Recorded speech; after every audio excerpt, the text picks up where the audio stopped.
ഞാൻ Sreerekha. രേഖാമേനോൻ health care ചാനലിലേക്ക് എല്ലാവർക്കും സ്വാഗതം. എല്ലാവർക്കും എൻ്റെയും കുടുംബത്തിൻ്റെയും പേരിൽ എല്ലാവർക്കും പുതുവത്സരാശംസകൾ നേരുന്നു. അപ്പോൾ പുതിയ വർഷമായി എല്ലാവരും പഴയതെല്ലാം പോട്ടെ, പുതുവർഷത്തിൽ നമ്മൾ ഒരു പ്രതിജ്ഞ എടുക്കാം. നമ്മളെ മടിയെല്ലാം കളഞ്ഞ് നല്ലതിന് വേണ്ടി പ്രയത്നിക്കാം കേട്ടോ. എല്ലാവർക്കും നല്ലത് വരട്ടെ, എല്ലാം ഉത്സാഹത്തോടു കൂടി ചെയ്യാൻ സാധിക്കട്ടെ, മടിയെല്ലാം മാറട്ടെ. നമ്മൾ എന്ത് വിചാരിക്കുന്നോ അത് അപ്പം തന്നെ നടത്താനായിട്ട് നമ്മൾ ശ്രമിക്കുക കേട്ടോ. എല്ലാം അപ്പം ചെയ്ത് തീർക്കേണ്ട കാര്യങ്ങൾ അപ്പം തന്നെ ചെയ്ത് തീർക്കുക, പിന്നത്തേക്ക് വെക്കരുത് കേട്ടോ. അപ്പോൾ എന്ത് കാര്യത്തിലും നമുക്ക് ഉത്സാഹം ഉണ്ടാവാം. പിന്നെ എപ്പോഴും നമുക്ക് ബോഡി ക്ഷീണിക്കുമ്പോഴാണ്, നമ്മുടെ ശരീരം ക്ഷീണിക്കുമ്പോഴാണ് നമുക്ക് മടി, അലസതയൊക്കെ വരുന്നത്. അപ്പോൾ ശരീരത്തിന് ക്ഷീണം തട്ടാത്ത രീതിയിൽ എന്തൊക്കെ ചെയ്യണം അതെല്ലാം ഞാൻ കഴിഞ്ഞ ദിവസത്തെ വീഡിയോയിൽ പറഞ്ഞിട്ടുണ്ട് അല്ലേ.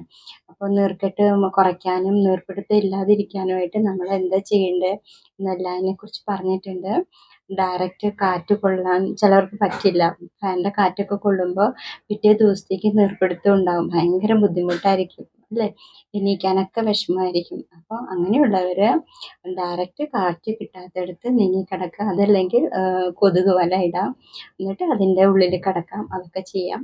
പിന്നെ ചൂടുവെള്ളം പച്ചവെള്ളം കൂടി മിക്സ് ചെയ്ത് കുളിക്കാതിരിക്കാം. ഒന്നില്ലെങ്കിൽ ചൂടുവെള്ളം, ഇളം ചൂടുവെള്ളം അല്ലെങ്കിൽ തണുത്ത വെള്ളം, അങ്ങനെ പാടുള്ളൂ കേട്ടോ. അപ്പോൾ ഇതെല്ലാം ശ്രദ്ധിക്കുമ്പോൾ തന്നെ നമുക്ക് വേദനകൾ ഉണ്ടാവില്ല. അതുപോലെ കാൽവേദന ഉള്ളവർ രാത്രി കിടക്കാൻ നേരത്ത് സോക്സ് ഇട്ട് കിടക്കാം. അപ്പോൾ ഇങ്ങനെ എല്ലാം ശ്രദ്ധിക്കുമ്പോൾ നമുക്ക് നമ്മുടെ ശരീരം ഭംഗിയായിട്ട് കൊണ്ടുപോകാൻ സാധിക്കും. ശരീരത്തിന് ക്ഷീണമില്ലെങ്കിൽ നമുക്ക് എല്ലാ കാര്യത്തിലും ചുറുചുറുക്കുണ്ടാവും, എല്ലാ കാര്യവും ഭംഗിയായിട്ട് ചെയ്യാനൊക്കെ ആയിട്ട് സാധിക്കും കേട്ടോ. അപ്പം നമ്മൾ നമ്മളുടെ ശരീരം നോക്കുക.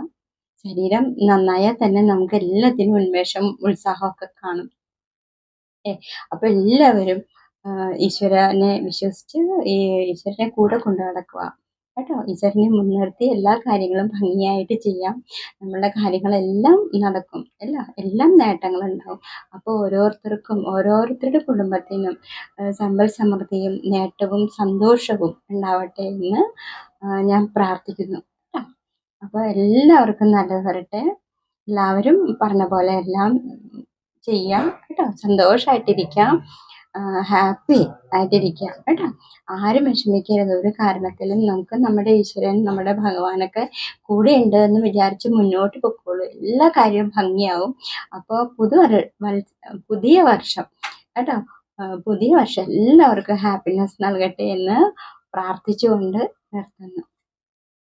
നാളെ കാണാം കേട്ടോ.